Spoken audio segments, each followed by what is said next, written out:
yitwa Jangwanovic. Jangwanovic navango match yarangiye wari umukino utoroshye cyane ibitego 4-1. Jangwani match uyibonye ute? Victoire nkuko Kenisa ajya bivuga avec manière. Ngira ngo kari keza nimba warebye match wari uhari urebye uburyo ngira ngo ikipe ya mbere yagiye muri ya kabiri dufite ekipe ebyiri zishobora gukina championa zose zikaba zatanira igikombe. So rero icyo navuga ni kimwe gusa, match neshatu byanza bikunze zo bagomba gukina. Hari ya Super Coupe na championa arere tour. Wenda icyo amahoro cyo bazakwepa, wenda Heroes Cup bazakwepa, ariko izo eshatu zo ntago kwepa kuriho. Ndatangaje nona agakantu ushaka kugakate. Hari match imwe nzabatsinda 5-0.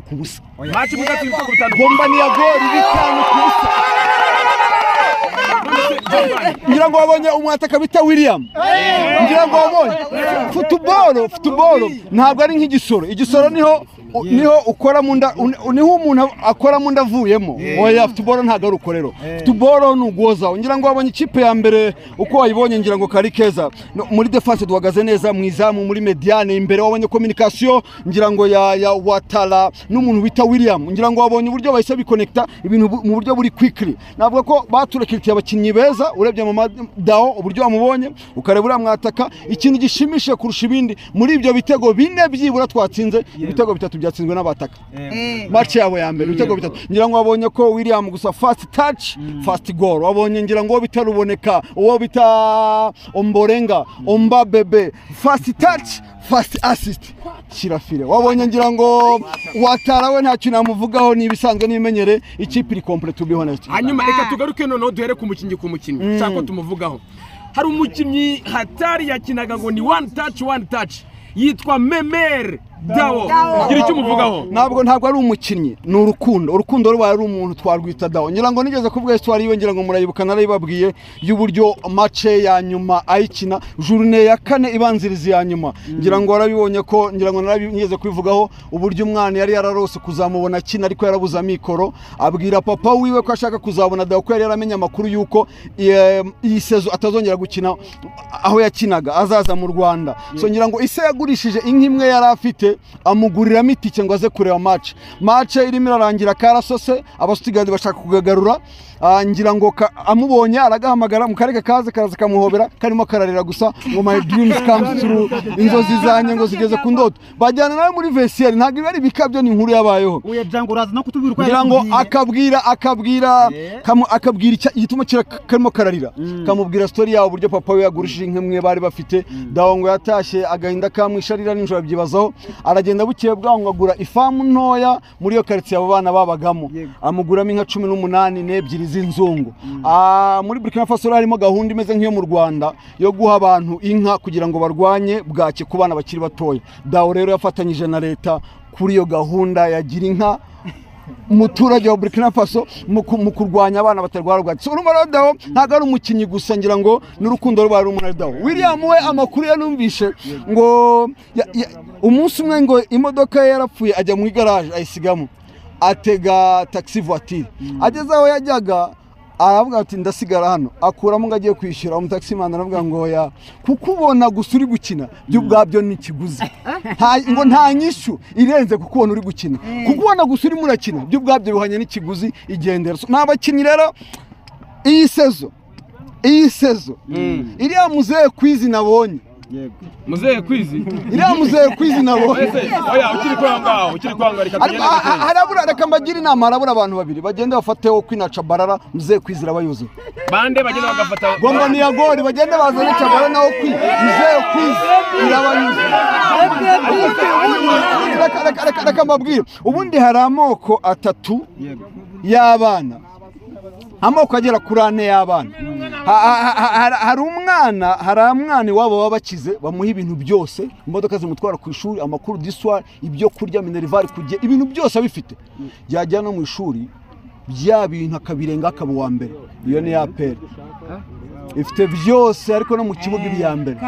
Hari undi mwana wabo babakize bamuha byose bya bintu by'uwa mbere bamuhaga, ariko mu ishuri hakiri hana ubwenge ugasanga ntabwo iyo nayo ifata nka polisi ifite byose ariko mu kibuga iyo ubonye ukabona umusaruro wayo n'ibyo ifite ntabwo bihuye hari undi mwana wa gatatu rero iwabo batishoboye badafite bya bindi nk'aba wa mbere nakubwiraga kurya ni ibibazo kujya ku ishuri ni ibibazo school fees rimwe na rimwe baba bamwirukanye ariko akirwanaho byibura akaza muri 5 bane ba mbere iyo navuga uwo mwana wari umunyamujyi akirengagiza byose ariko agakoresha ubushapu bw'akabuha iyo navuga ko ari Kiyovu. Hari undi mwana rero iwabo baba bakeneye complete no kurya ari ibibazo kujya ku ishuri akora ibirometero 20 agenda n'amaguru inkweto ni ikibazo kuri diswari nta byazi school fees bamwirukana buri gihe ariko yajya no ku ishuri bya bindi byose ababyeyi baruhira naho avuye ntahibuke akagenda muri cya Kigali cy'abana bakiza kabuwa nyuma uwo ni gombani ya gol umva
kamwiza ko karajyamo ariko uzumuteza wamwata wese uvundaga ndebera atentera mu mutwe nawe wagutsinda iki gihe nakubwira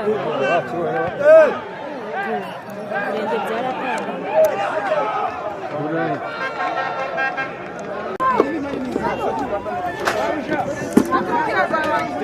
Murekate kumbona utemba itoto ibanganire ngo nanjye mbwira biwanye nibisanzwe nuko umuntu aba yaramenye ibanga ryo kurya neza hakiri kare ubuse mama ko nge ntabona amafaranga yo kugura izo nyama za buri munsi yewe niba ugitekereza ko ukeneye inyama za buri munsi uribeshya rwose ubibanga namenye ni umuceri imbere ya mbere muri Tanzania wa Bemama na Baba Rice naba natekesheje amavuta ya Mount Mero Soyiko bikaba karusho kandi buriya agafayini kazania nako ni ingenzi wanjye uwo muceri utumye utemba itoto gutyo cyane rwose ariko naho urashoboye ubusujya muri Tanzania kugura umuceri ashwida Aloy Supply Company barahari ku gacu twese ubwo nabasanga he bakorera mu isoko rya Nyarugenge munsi ya Ragarete cyangwa se ku mashami yaba ari ku isoko rishya rya Nyarugenge mu muryango wa B5 akarongo 14 wabahamagara kuri nimero 07823876 cyangwa se kuri 0782358478 ndetse nikabuga kwa Maisha wabahamagara kuri 0782555999